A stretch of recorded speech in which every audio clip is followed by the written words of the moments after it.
Pero si alguno padece como cristiano, no se avergüence, sino glorifique a Dios por ello. Primera de Pedro 4:16. Bienvenidos a Reflexión Pastoral, la enseñanza espiritual para tener victoria sobre el mal, con el pastor David Olostegui. Alguien llegó a la casa de una hermana, esposa del encargado de la obra misionera de nuestra iglesia en ese lugar.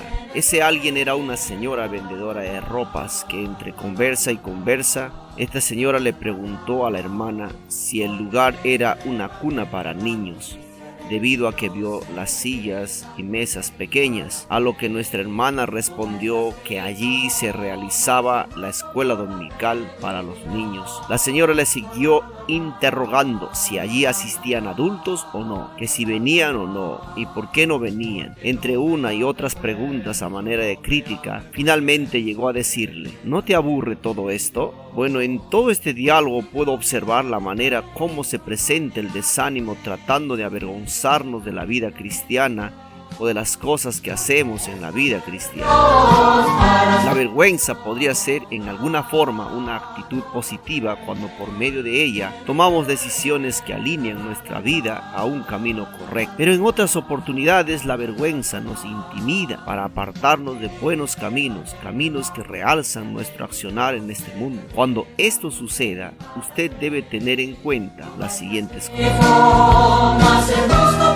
La primera cosa que tienes que saber es que el enemigo querrá destruir tu cristiandad. En 1 de Pedro 5:8 dice: sed sobrios y velad, porque vuestro adversario el diablo como león rugiente anda alrededor buscando a quien devorar. ¿Qué aprendemos de este versículo? Que como cristianos tenemos un enemigo principal y no son las personas que quizás nos traen desánimo, sino es quien trabaja en ellos para traernos el desánimo. No son las personas nuestros enemigos, es Satanás mismo quien está usando las palabras de las otras personas, el desánimo de las otras personas para nosotros sentirnos intimidados.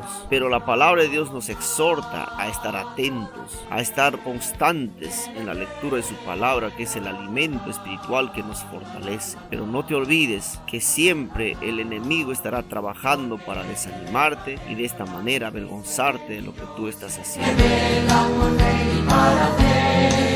La segunda cosa que tienes que saber es que hay un Señor que nos levanta.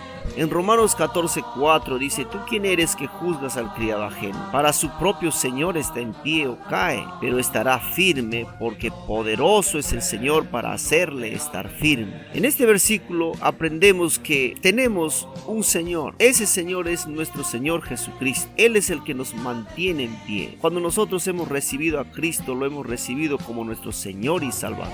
Por lo tanto, al ser Él nuestro Señor, Él será el que se encarga de levantarnos en los momentos difíciles, especialmente en aquellos momentos en que somos avergonzados, en esos momentos en que somos intimidados en la labor que estamos haciendo. No debe nada desanimarnos, antes bien debemos sentirnos que estamos al lado de Cristo y que en esos momentos difíciles Él es el quien se encargará de levantarnos. Pondremos nuestra mirada hacia adelante y tomaremos esa decisión firme de estar haciendo lo que nuestro Dios nos mandó a hacer.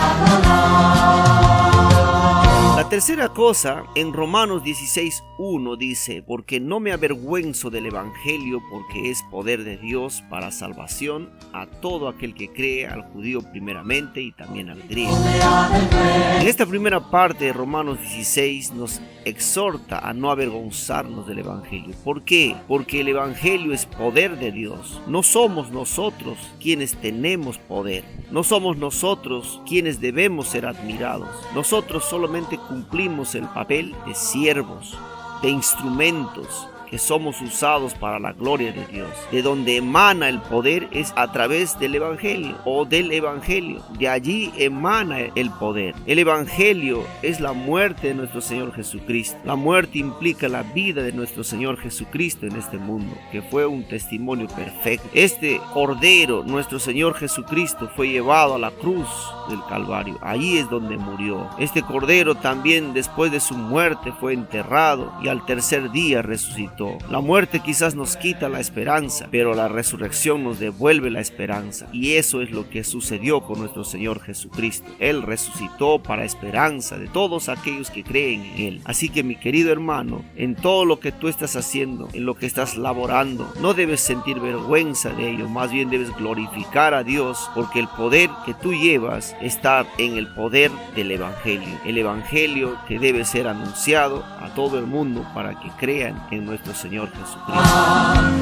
Entonces, mi querido hermano, termino esta reflexión diciéndote que no nos avergoncemos de ser cristianos, no nos avergoncemos de ser evangélicos, más bien glorifiquemos a Dios por ello. Todos tus padecimientos, tus sufrimientos se conviertan en victoria en este momento, reconociendo que tu Señor, quien te levanta, quien te anima, es el Señor Jesucristo. Y los enemigos que tienes no son las personas, sino es Satanás trabajando ahí para desanimar, para avergonzar. Tú eres un cristiano, un creyente, un hijo de Dios, no debes avergonzar. Mi estimado oyente, esta es la reflexión que te quise traer hoy. Dios te bendiga.